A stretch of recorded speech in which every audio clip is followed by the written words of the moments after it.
अक्सर लोग मुझे ये कमेंट्स करते हैं कि जी आप बोलते बड़ा अच्छा है या आपकी उर्दू बड़ी अच्छी है। अपने मुंह मियाँ मिट्ठू वाली बात नहीं है, लेकिन ये हकीकत भी है। उसकी एक वजह है, उसकी वजह यह है कि मैंने काम किया है स्पेशली बोलने के ऊपर, जब आप लफ्ज़ों को अदा करें और प्रोनाउंसिएशन का ख्याल रखें।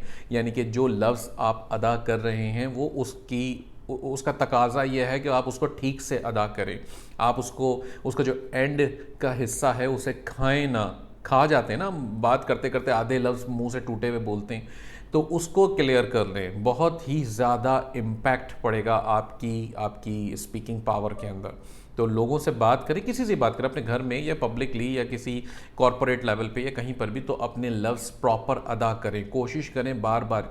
स्पेशली इसमें आपको सपोर्ट करेगा आपके बाथरूम का आईना, जहाँ पे आप अकेले होंगे और आप अपने आप को आंखें मिला के बात कर रहे होंगे। ये आपको बहुत ज़्यादा हेल्प करेगा। पूरे लफ्ज़ अदा करने की कोशिश ज़रूर करें।